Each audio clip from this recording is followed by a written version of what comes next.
Aujourd'hui, au séminaire, nous avons Pascal Mogis, qui est membre du laboratoire des sciences du climat. Il fait de la modélisation en hydrologie et il contribue au développement du modèle Orchidée, dont l'objectif est de décrire la réponse de la biosphère terrestre au changement climatique et au changement de management et d'usage des sols. Et donc aujourd'hui, il va nous présenter ses travaux qu'il réalise sur le plateau de Saclay. Oui, bonjour à tous. Alors, je vais vous parler aujourd'hui d'un sujet qui me tient assez à cœur parce que d'abord, je travaille à l'SCE, donc sur le plateau de Saclay, et puis j'habite à côté. Et également, à travers mes travaux, j'ai eu l'occasion de pas mal circuler, aborder différents sujets qui est intéressant de partager et puis qui toujours interroge sur le fonctionnement de ce plateau, qui est très occupé, très en travaux et pourtant pas encore très très bien connu. En plus de cela, nous avons une hydrologie qui est assez omniprésente en fait sur le plateau et dans les vallées avec des enjeux importants. Donc comme je suis palésien, j'y suis sensible et du coup m'y étant intéressé et ayant eu pas mal de discussions avec les uns les autres, je me suis dit que ça pourrait intéresser les collègues d'en savoir davantage et puis de partager sur le sujet. Alors, le plateau de Saclay, c'est apparemment un plateau agricole. Alors, c'est beaucoup plus que ça. Et c'est aussi un environnement qui est un petit peu hostile et qui ne se laisse pas facilement maîtriser. Alors, pour en parler, on va commencer par la physique. Qu'est-ce que c'est que le plateau de Saclay? On parle beaucoup de ressources en eau. Donc, déjà, du côté des ressources en eau, c'est d'abord une entité hydrogéologique, c'est-à-dire les nappes d'eau souterraines, essentiellement la géologie. Alors, vous avez en face de vous la surface, ce sont les paysages. Vous voyez, d'abord, ça peut être très joli. Ici, c'est le rue de Saint-Marc qui démarre. Les coteaux, naturellement, qui sont parfois à l'état de parc naturel, mais souvent urbanisés aussi. Les plaines agricoles, c'est ce qu'on voit au premier abord. Pour ceux qui connaissent également, sur les coteaux, vous avez des affleurements de grès. Ici, la carrière de grès de la Troche. En dessous, c'est une histoire beaucoup plus longue. Donc, le plateau de Saclay, en fait, s'est formé il y a, disons, une vingtaine de millions d'années. Et alors, c'est assez plat parce que ce sont des dépôts, mais vous avez en fait une succession de niveaux. Donc, depuis les vallées jusqu'au plateau. Alors, donc, en partant des plateaux, vous avez les limons et plateaux qui sont un dépôt très récent. C'est donc des dépôts par les vents. C'est ça qui constitue les sols. En dessous, vous avez des sables de Lozère, par-ci, par-là, au sein des limons ou en dessous. Puis, un niveau d'argile amelière de Beauce qui affleure là un petit peu. Un niveau d'argile amelière de Beauce, qui est un niveau qui est réputé imperméable, qui s'est formé en fait pendant des épisodes marins, je reviendrai dessus, avec un petit peu de grès, vous avez vu la carrière de la Troche, et puis ensuite des niveaux imperméables, marne à huîtres, bon, les cascades de briques qui ont quasiment disparu, des marnes vertes, etc., différents niveaux qu'on retrouve dans les vallées. Alors ces vallées ont été incisées à travers tout ça, et donc font apparaître en fait sur les coteaux, vous avez les limons bien sûr, j'ai parlé, les sables, et en dessous, moi, dans la vallée de la Bièvre que d'Yvette, en dessous, vous avez parfois des incisions, donc des marnes. Sinon, la Bièvre est parfois directement assise sur les sables. Et ça, c'est une formation qui se trouve au sein du bassin parisien, ce grand empilement là, de formation sédimentaire, jusqu'à plusieurs centaines de mètres de profondeur. Et nous, on parle juste de la petite couverture du dessus et qui se trouve au centre du bassin parisien.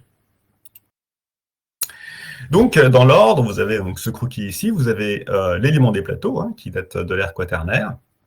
Donc, en fait, ils sont issus du dépôt par le vent, donc de particules de déglaciation. Donc, on est dans la période glaciaire, il y a environ 800 000 ans, et il y a des périodes de glaciation, des glaciations consécutives, tout ça érode le matériau, et puis le vent dépose ça de façon uniforme, bien plate. En dessous, pas partout, vous avez donc les sables de Lozère, aux formations de Lozère, ce sont des dépôts en fait fluviaux. Et ils ne viennent pas de très près parce qu'en fait, ils viendraient du Massif central, à l'époque où en fait, la Loire et la Seine se rejoignaient. La Loire coulait vers le nord, avec donc des dépôts assez grossiers qui viennent du Massif central. Hein, c'est le granit du Massif central dégradé. Et le nom de Lozère, eh bien, le nom de Lozère, c'est le nom de mon quartier. J'habite Lozère, donc à Palaiseau, et c'est ce quartier, enfin la petite ville de l'époque, enfin, un petit village, un petit bourg, qui a donné son nom à cette formation, qu'on retrouve ailleurs dans le bassin parisien. En dessous, ce sont les calcaires de Beauce. Alors, les calcaires de Beauce, eux, donc c'est des dépôts marins. C'est à l'époque où la mer était là, hein, donc l'océan recouvrait le bassin parisien pour une grande partie. Donc ça a déposé des coquillages, des phytoplanctons, enfin des coquilles, qui se sont ensuite altérées et qui ont donné en fait des meulières et de l'argile à meulière. C'est une dégradation un peu rouillée, caverneuse. Et alors, donc la meulière de Montmorency, mais un peu au-dessus, donc sa dégradation est plus prononcée parce qu'en fait on était sous climat tropical à ce moment-là. Et oui, le climat a pas mal changé. En dessous, vous avez les sables de Fontainebleau, qu'on retrouve un peu partout, elle est affleurante dans la forêt de Fontainebleau, naturellement, qui a été formée, donc c'est des dépôts par le vent, comme pour les limons, sauf que là, c'est pas la déglaciation, c'était une période très aride, et ce sont des dunes littorales au moment où la mer sortirait. Donc la mer a formé des dunes qui sont allées jusqu'à complètement à l'ouest, quoi, hein, jusqu'à l'Angleterre. Et ces dunes, en étant érodées par le vent, ont fait des tas de petites poussières très très fines de quartz et de sable de Fontainebleau. Donc c'est un sable qui est très très fin, qui est très dense, très compact, qui fait un excellent support pour les maisons parce que mécaniquement il est bien, ensuite il est drainant, c'est la qualité de ce côté-là. Par contre, on ne peut pas faire de béton avec parce qu'il est trop fin, trop lisse. Et puis en dessous, donc marne à huîtres, c'est les formations donc de dépôts marins cette fois-ci, hein, littoraux. Ça veut dire que on était sous un littoral ici, enfin qui a bougé par le passé. Après, vous avez différents types de dépôts qui correspondent à différents épisodes. Lagunaire, c'est-à-dire qu'en fait c'était des étangs un peu salés à côté de la mer, quoi, carrément marins, ou lacustres, des lacs. Voilà, donc il y a des successions comme ça qui donnent des formations de dépôts, et ça c'est imperméable. Donc on a une succession en fait de dépôts imperméables qui sont notamment en fond de vallée, puis sous les sables de Fontainebleau.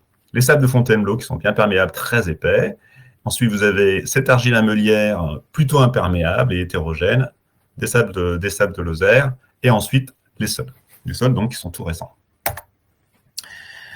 Alors pour les passer, donc je vous ai déjà dit l'essentiel, hein, pour faire une idée des ordres de grandeur, hein, vous avez un sol là, qui fait 10, 12, 15 mètres, avec une grosse formation d'argile à meulière, et puis au-dessus, donc les formations de couverture, donc limon, et comme je vous ai dit, éventuellement un sable de Lozère.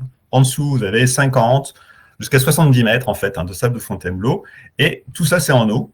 Hein, donc, mais vous avez une zone non saturée qui est très importante, hein, qui fait plusieurs dizaines de mètres, 10 à 30 mètres de zone non saturée, que l'eau doit traverser et qu'elle rejoint ensuite par son poids et puis par vers la nappe, de façon assez lente. Et en dessous, vous avez donc des niveaux imperméables. Alors, vous avez encore d'autres formations en dessous, hein, qui sont très connues et exploitées pour l'eau potable, notamment, ou l'agriculture, mais qui ne concernent pas trop le plateau, en fait. Les sols du dessus, alors ça, c'est vraiment la partie la plus importante, parce que c'est là qu'il y a énormément d'interactions. Donc, je vous présente une coupe du sol qu'on peut trouver à côté de la parcelle l'IDEV, hein, puisque l'IDEV est là, en fait. Là, vous avez l'ancienne butte, donc c'est la rigole de Corbeville qui est ici. Donc là, on est bien sur la zone du Moulon, pour ceux qui n'habitent pas le Moulon et qui assistent à la présentation. Ça, c'est la parcelle expérimentale l'IDEV. Là, vous avez l'ancienne butte de motocross, qui était en fait située dans un point bas, donc qui a été arasée à la place. Le PAPS a mis des casiers. Et donc, nous avons un site expérimental ici, financé par Basque, qui s'appelle A7, voilà, sur lequel on a fait pas mal de choses. Alors donc, ces sols, en fait, font 2 mètres, 1,80 m, 2 mètres, c'est très hétérogène. Et c'est à peu près la même typologie dans la zone. Donc, vous avez le sol agricole au-dessus, qui fait une quarantaine de centimètres, il est remanié, il est bien, il y a une bonne teneur en matière organique, il y a la macroporosité, tout ça. Et puis, donc ça, ce sont donc ce qu'on appelle les LEUS, hein, ce sont les dépôts éoliens, donc qui étaient carbonatés, riches en carbonate, et puis ils ont évolué avec le transfert d'eau, avec la battance, avec l'atmosphère et l'oxygène de l'atmosphère, voilà. Et donc, en fait, ils se sont transformés. Et nous avons toute cette zone s'est décarbonatée progressivement, et puis, en fait, avec le transport d'eau, les fines qui étaient au-dessus ont été emportées, donc illuviées, ces argiles-là, vers les niveaux inférieurs. Ce qui fait que vous avez ici un niveau qui est relativement perméable, avec une porosité un peu aérée, et là, un niveau qui est riche en argile, et qui est de fait moins perméable. Et donc, en dessous, vous avez les argiles lamellieres réputées imperméables. C'est pas vrai, mais on va dire ça pour l'instant. Et donc, en fait, ce que vous avez, c'est que vous avez une barrière à l'écoulement qui se trouve au milieu du sol. Et puis, avec les pluies et les saisons, l'eau monte, descend. Vous avez une zone de battance, en fait, vous voyez, hein, ici. Et ça, c'est favorable à la précipitation de métaux, comme le fer et le manganèse. Ce sont des traces en fait de zones de battance et ça prouve que l'eau monte, descend. Et puis vous avez des zones où l'eau est le plus souvent présente, ou très souvent en saturation, et donc ça, c'est une zone qui est préservée, qui n'est pas décarbonatée, on est proche du leuse d'origine, quoique pas complètement. Et globalement, en fait, on a un sol qui a des composés fins, mais qui n'est pas pleinement argileux, hein, il est plutôt limoneux, ce qui fait qu'il garde de bonnes propriétés de transfert de l'eau. Par contre, la présence d'argile lamellieres en bas, et ça c'est assez exceptionnel, empêche souvent, en bonne partie, l'eau de s'enfuir en dessous, ce qui fait qu'avec la très bonne porosité de ce sol-ci, nous avons parmi les sols les plus riches de France, puisque sa réserve en eau est très élevée et il permet notamment de cultiver du maïs sans irriguer, ce qui est unique, quoique répandu sur le plateau de sur le bassin parisien, mais c'est unique en France et au-delà.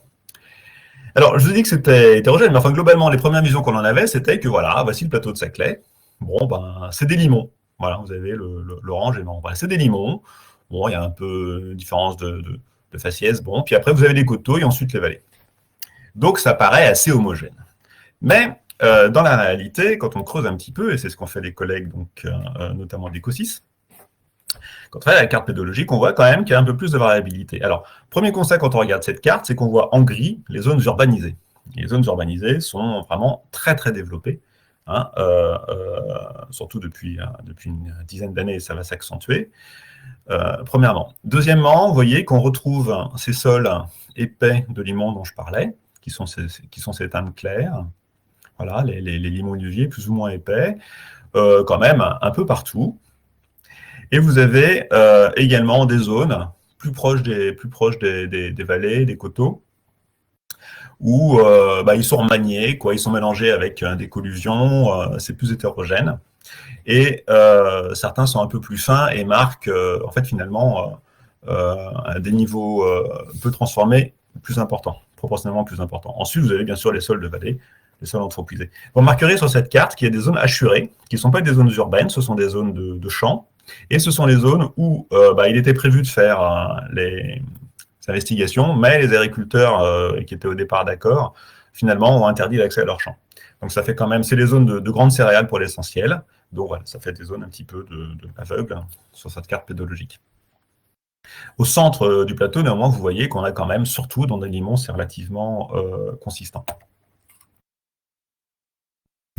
Alors, ces sols sont proches de ceux qu'on trouve sur la plaine de Versailles. Hein, c'est la même histoire, donc à peu de choses près, c'est la même chose. Et il y a des études publiées par Nicole en 2003. Il a regardé ce qui se passait à toute petite échelle. Et donc là, vous avez en fait à l'échelle de 100 mètres. Hein, sur 100 mètres, qu'est-ce qui se passe? Il se passe plein de choses. D'abord, lui, il trouve qu'il y a 4 zones, déjà, sur 100 mètres, sur un hectare, quoi. 4 zones différentes de sol. Avec des zones, il a mesuré aussi la piézométrie. Et donc voici ce qu'il en déduit sur le fonctionnement du sol à cet endroit-là, qui est probablement très proche de celui qu'on a sur le plateau de Saclay et pas loin d'Idève. D'abord, vous avez des petits la microtopographie qui fait que le ruissellement se concentre dans certaines zones microtopographiques.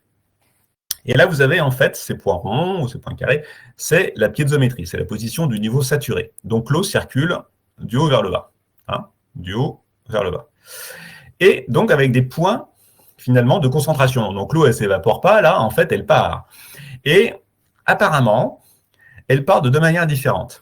Elle part, comme dans cette zone-ci, vers le bas, à travers les argiles lamellieres, pourtant dites imperméables, vers les sables de Fontainebleau. Et puis là, on se retrouve dans des formations de lozère, donc de sable grossier, et du coup, elle partirait plutôt horizontalement, en suivant ces formations qui seraient en fait des anciens chenaux, des anciennes rivières qui auraient été creusées dans les argiles lamellieres, qui auraient été ensuite remplies lorsque le fleuve Pré-Seine-Pré-Loire est passé par là en laissant ses dépôts.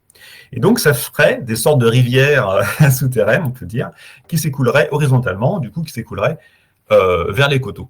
Là, vous avez une représentation simplifiée, où vous voyez finalement ces argiles lamelières, c'est surtout ça qui est intéressant, cette figure, qui a une forme très très mouvementée, avec des tas de chenaux partout, qui seraient remplis, là sur ce dessin, mais c'est un peu trop simplifié, c'est pas continu, vraisemblablement.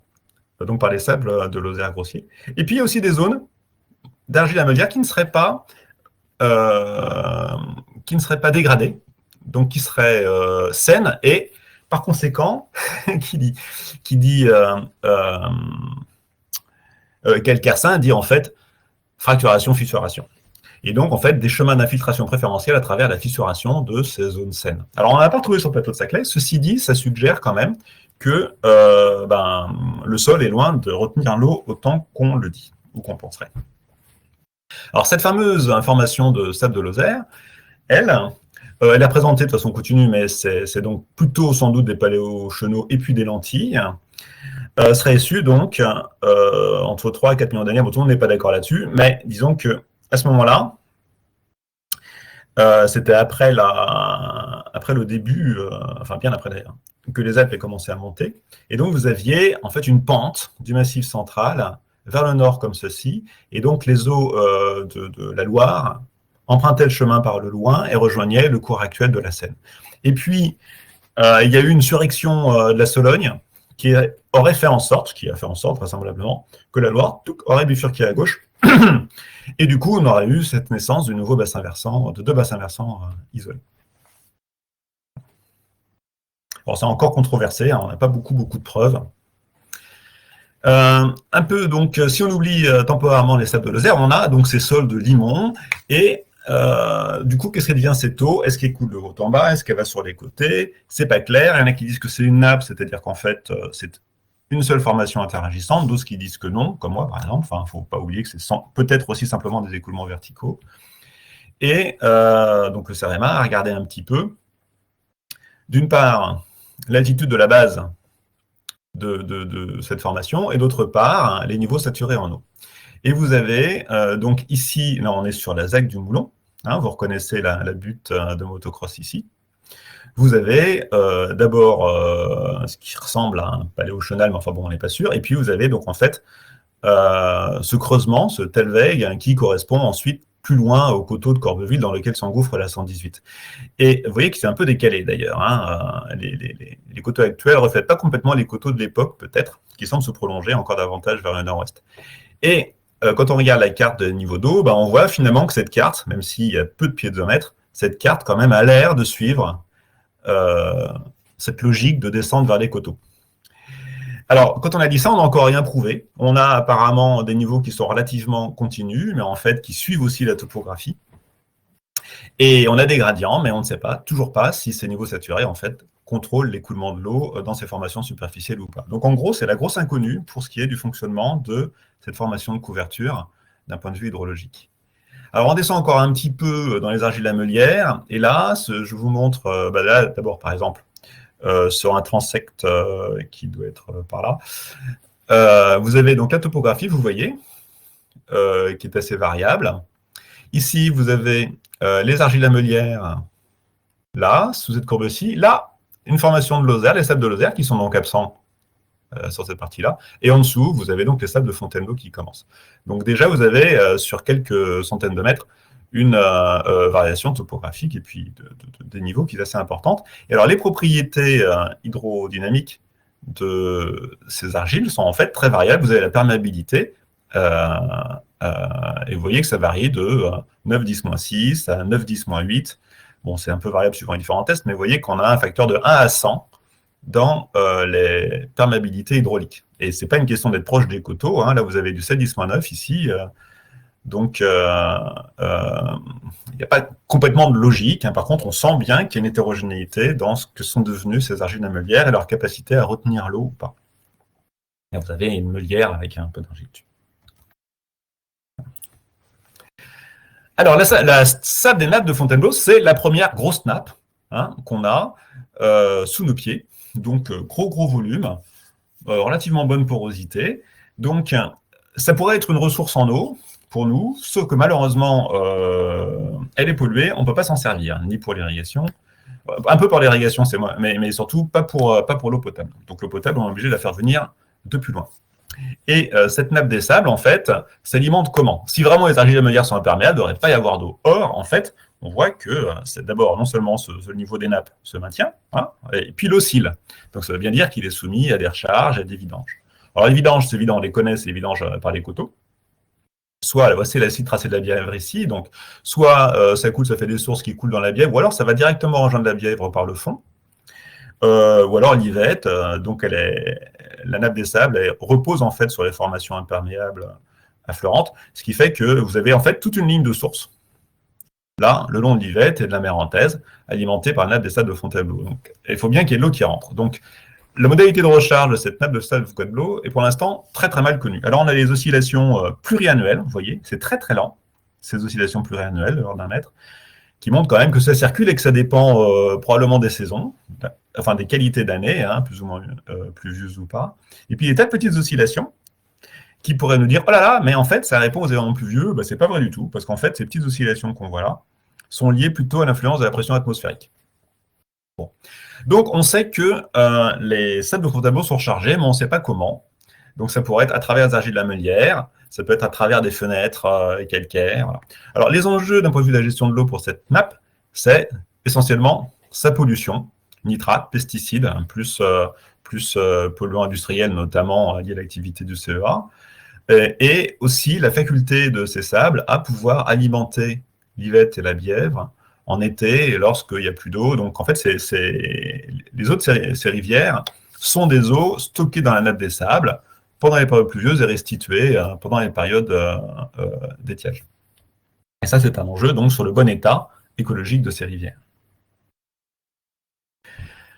Donc, cette nappe des sables, elle est donc couverte par des formations de couverture, et vous voyez que l'épaisseur de ces formations de couverture est très variable. Hein. Ça va de 1 ou 2 mètres, ici, jusqu'à 25 mètres en différents endroits. Donc, on sent bien que cette hétérogénéité pourrait induire des recharges différentielles. Et là, il se trouve que sous cette épaisseur très fine de couverture, c'est là qu'ont été placés les étangs de Saclay. Donc, on a peut-être là une source importante de la recharge de cette nappe.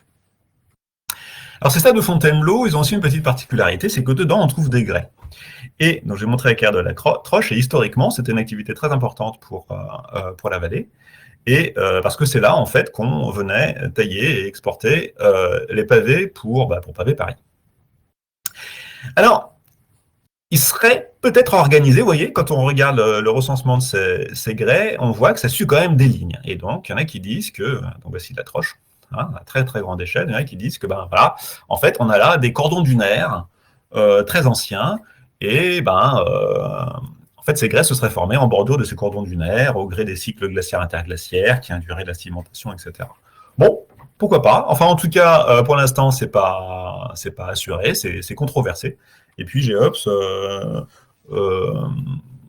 va travailler pour essayer d'identifier encore, en plein cœur du plateau de Saclay, ces cordons dunaires. Donc on pourrait éventuellement retrouver, pas du tout affleurant, donc ce qui viendra invalider possiblement l'hypothèse de cette formation par cordon dunaire.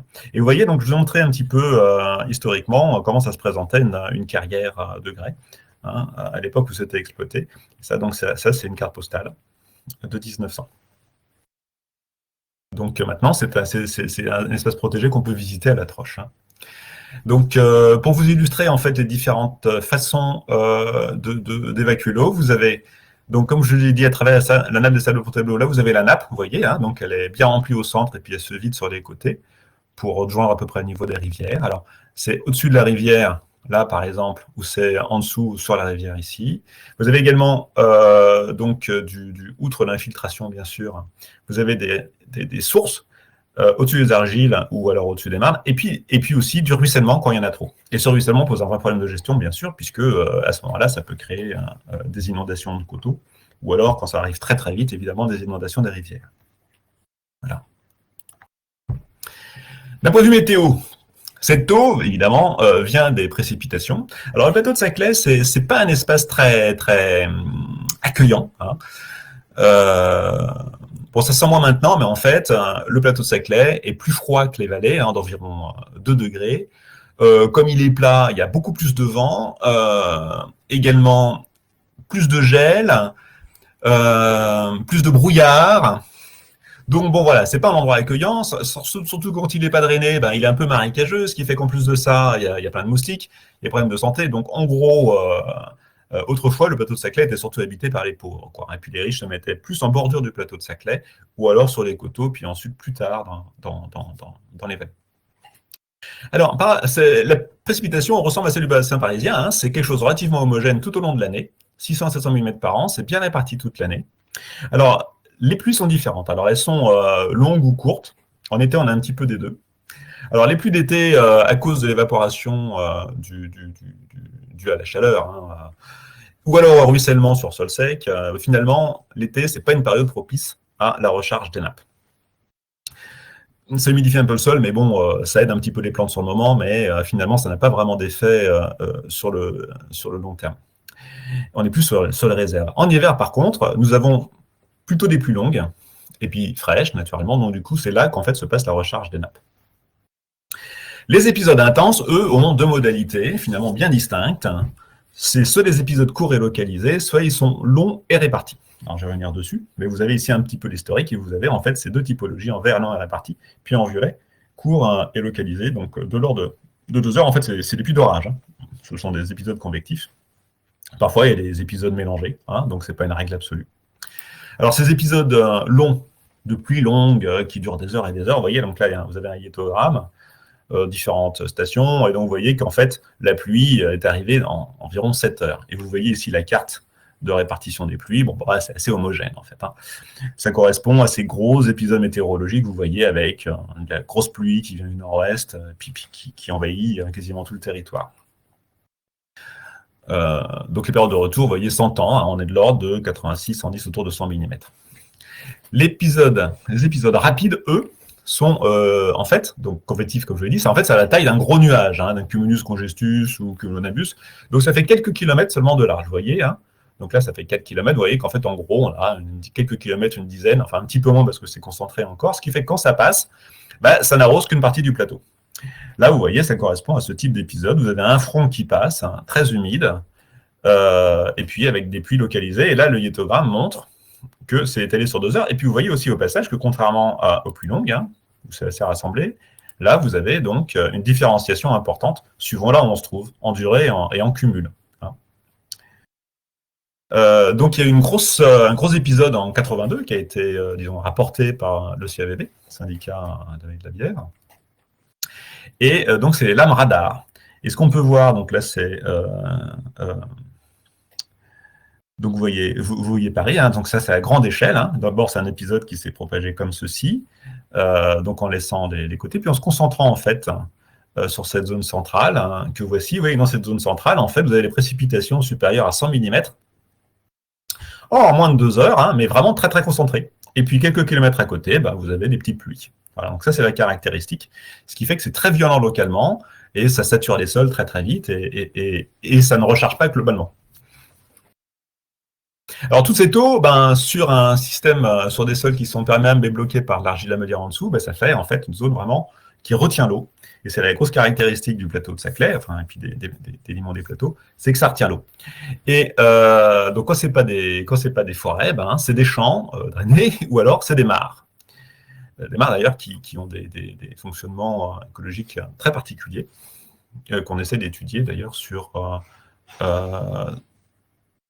à travers Basque et puis à Idev, hein, juste à côté, donc dans les casiers. Donc quand il pleut, sur une zone non drainée, ben, ça donne ça fait une mouillère. Et puis ça stagne, et ça reste un petit temps avant de s'infiltrer. Là, vous avez le champ en face, là, avec des défauts de drainage. Ici, il y a eu un problème de drain endommagé à cause des travaux de route, notamment, et puis d'Idev d'ailleurs, dans le champ d'à côté. Et donc, bah, toute cet espace de maïs a été perdu, hein, environ 1 hectare, parce qu'il y a un drain qui était endommagé, et tout ça, c'était ennoyé. Donc, vous voyez vraiment que le drain, c'est quelque chose d'indispensable. Et d'ailleurs, c'est un fait historique. Donc, qui dit agriculture sur le plateau de Saclay, dit drainage. Et le plateau initialement forestier est par nature marécageux. Donc, dès l'Antiquité, en fait, il y a eu du drainage, sinon pas d'agriculture. Du temps des Gaulois, il y a eu une très forte déforestation. Je vais vous montrer ça juste ensuite.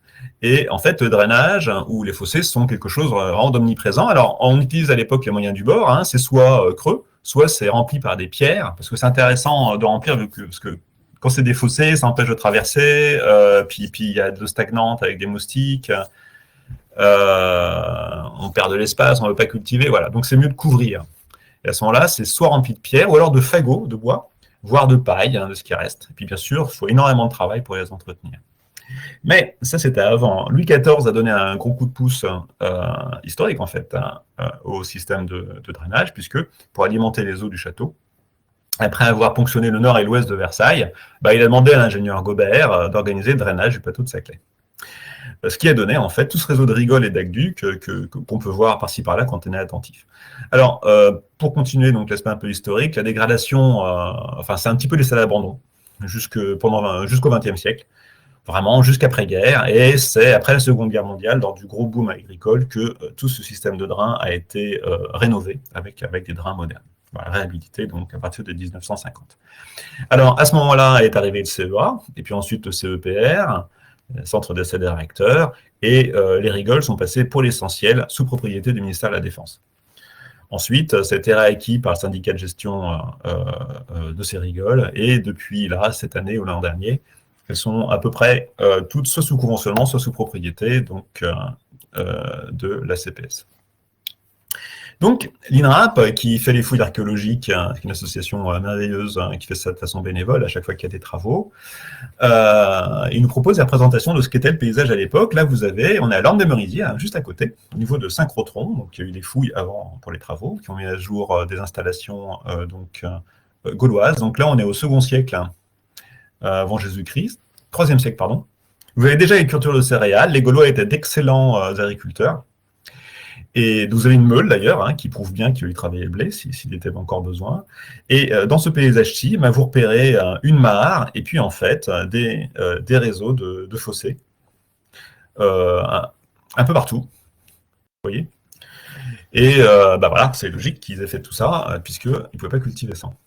On retrouve ces réseaux de fossés et cette mare à l'époque mérovingienne, au 5e au 8e siècle. Vous remarquerez ici, donc on sort en fait de l'occupation et de la culture romaine. Ils étaient un petit peu moins bons en agriculture et d'ailleurs vous remarquerez donc la reforestation.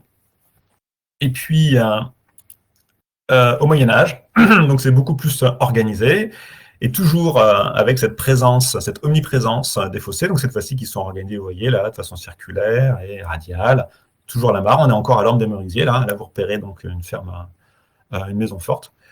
Donc vous voyez vraiment que le drainage est inscrit dans le paysage. Donc quand Gobert a fait son plan de drainage, il a généralisé tout ça. Et donc voici le plateau de Saclay. Donc il a installé cet étang, je crois qu'il était avant. En tout cas, l'étang vieux et l'étang neuf, tout un réseau d'aqueducs pour amener l'eau vers Versailles, alors que déjà il y avait une arrivée d'eau par le nord et puis de l'ouest. Et sur le plateau de Saclay, donc, en plus de ces aqueducs, bien sûr, il y a tout le faisceau de rigoles que vous voyez là, qui a été installé à cette époque. Et c'était quand même un défi technologique parce que, d'une part, ça donnait lieu à ces ouvrages exceptionnels en termes de génie ingénierique. La machine de Marly, absolument fameuse, que vous avez vue au nord de la carte à l'instant, qui amenait les eaux de la Seine sur le plateau de Saclay avec un système mécanique terrible, des roues, il tirait des pompes sur tous les versants en bois, c'était impossible à entretenir. L'aqueduc de Buc, alors là c'est la trace, les bonnes royales qu'on peut retrouver par-ci par-là. À cheval sur les deux étangs, vous avez le pavillon du roi, vu ici depuis l'étang vieux. L'aqueduc de la ligne des pluies, vous voyez, donc il a la hauteur d'un homme, c'était pour pouvoir passer, qui fait plusieurs kilomètres. Et en fait, il faut une pente très très faible, parce que le plateau de Saclay, non seulement sa pente est faible, en plus elle a mauvais goût dans le mauvais sens. Le plateau de Saclay est orienté vers l'est, il faut amener les eaux vers l'ouest. Et donc Gobert, il a réussi en fait, avec son système original de niveau à eau, à faire une pente de 1 à 3 pour 1000, et encore aujourd'hui, ça reste un défi. Donc, c'est tout à fait exceptionnel. Et donc, ça va avec des rigoles qui sont très, très fines en amont et puis qui peuvent être jusqu'à 3 mètres, 4 mètres de profondeur en aval. Aujourd'hui, évidemment, les moyens sont un peu plus costauds. Hein, donc, vous avez une draineuse sous-soleuse qui vous installe le drain automatiquement en même temps qu'elle creuse.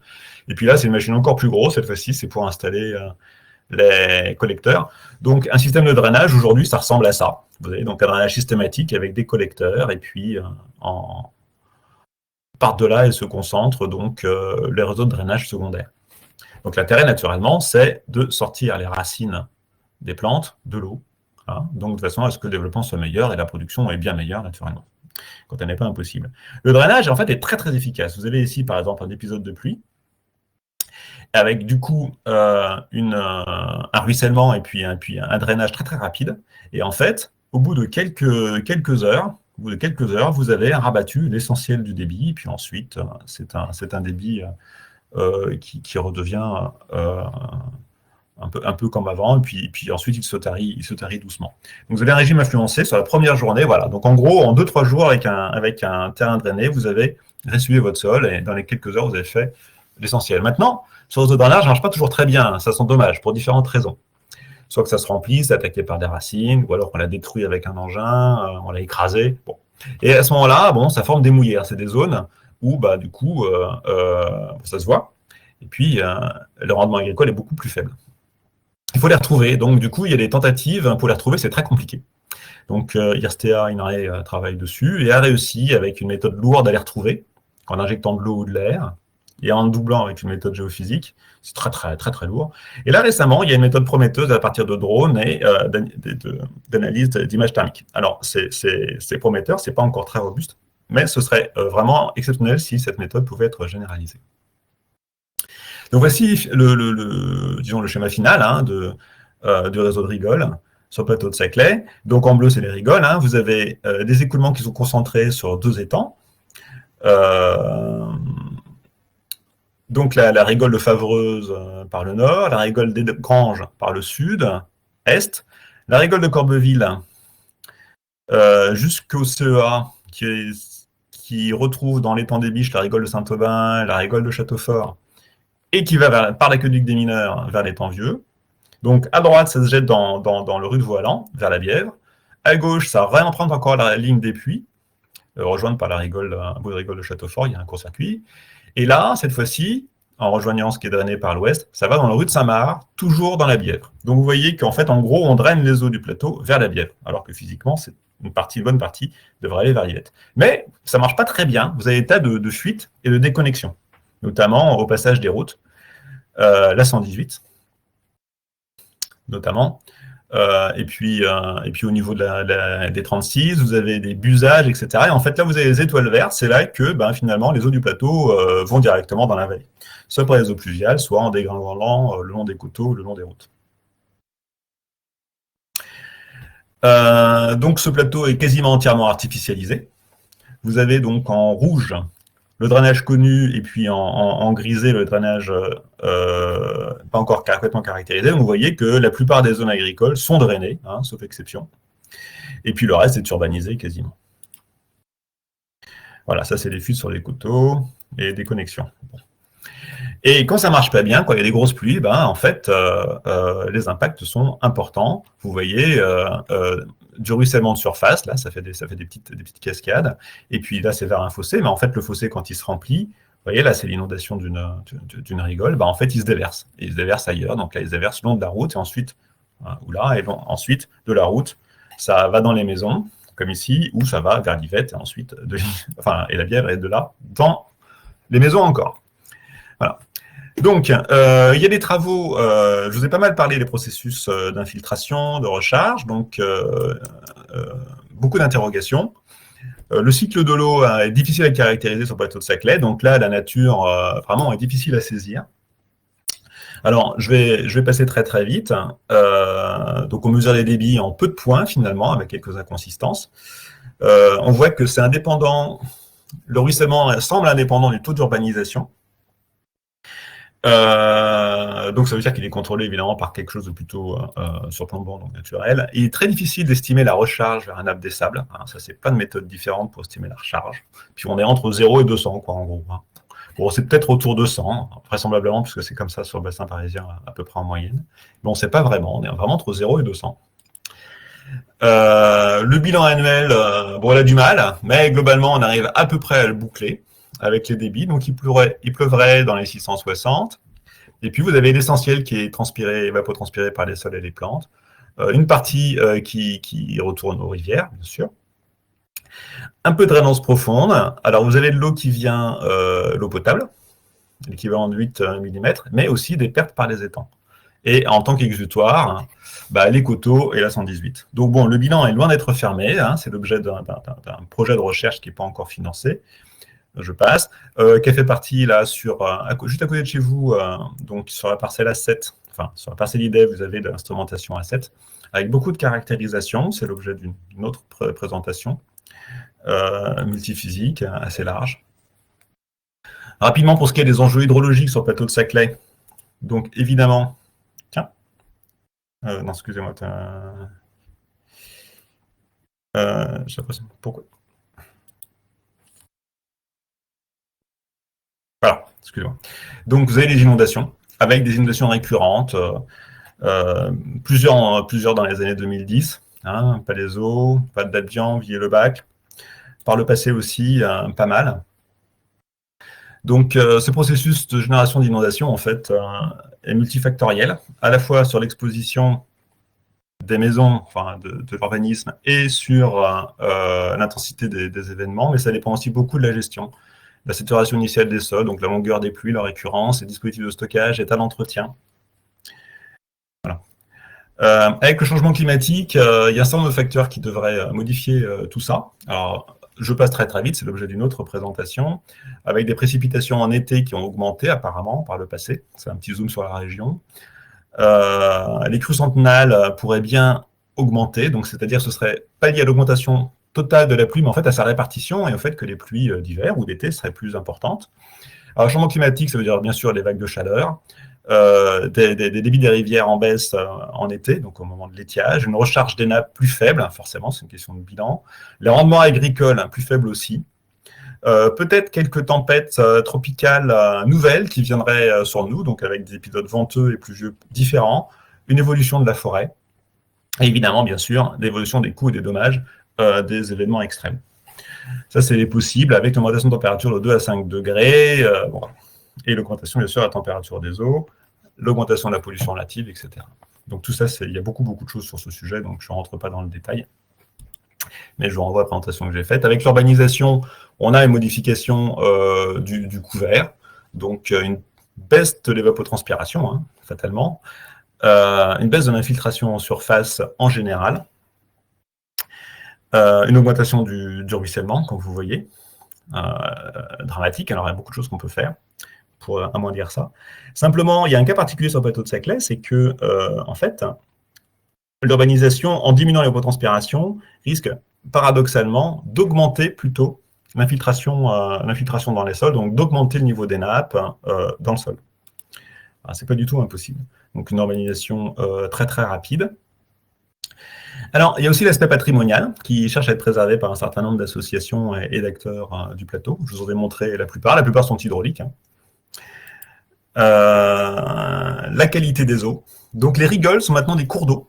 Hein, avant, la moitié côté ouest était fossé, donc maintenant ce sont tous des cours d'eau, ça veut dire qu'on ne peut pas faire n'importe quoi dedans. Et notamment, on surveille la qualité écologique. Et donc la qualité écologique des rigoles est, pour l'essentiel, mauvaise. Hein. Vous voyez, donc il y a beaucoup de rouge et d'orange, notamment à cause de l'azote. Et puis de la désoxygénation aussi de ces eaux, du fait qu'elles sont très très riches en matière organique. Il y a aussi la qualité des eaux des rivières. Et vous voyez que là, que ce soit l'Yvette ou la Bièvre, en fait, vous avez des états dégradés avec des actions à entreprendre très fortes sur l'assainissement, sur les stations d'épuration, avec des facteurs déclassants sur les indicateurs écologiques. Donc, mauvais état des rivières, mauvais état des nappes, à cause notamment des nitrates et des pesticides. Voilà. D'un point de vue quantitatif, pour ce qui est des nappes, ça va, mais c'est vrai que c'est pas une zone exploitée, hein, les nappes de serre de Fontainebleau non plus. Autre enjeu important, donc, c'est les étiages, hein, pour le soutien des débits en été. Et les agriculteurs sont globalement inquiets, puisqu'ils utilisent le drainage massivement, sur la pérennité de leur système de drainage, à cause de l'urbanisation, hein, puisque tous les systèmes de protection contre les inondations, en fait, mobilisent, hein, les rigoles qui sont pas uniquement des exutoires de drainage, du coup. Et puis, avec le changement climatique, si les précipitations sont plus intenses, eh ben, ils ont peur de ne pas pouvoir drainer toute cette eau. Et donc, la question, c'est de maintenir une agriculture performante. Alors, je précise que là, c'est une agriculture intensive céréalière, hein, donc peut-être d'autres moyens d'avoir une agriculture performante, mais en tout cas, c'est pour ces acteurs-là. Et bien sûr, il reste les usages industriels, notamment le refroidissement nucléaire et du centre de recherche de la réacteur. Voilà, alors, j'ai fini là, je vais m'arrêter là. Donc là, c'est les transparences sur la gestion de l'eau au cas où vous auriez des questions, mais pas forcément, donc du coup, je passe, et puis je vous remercie pour votre attention.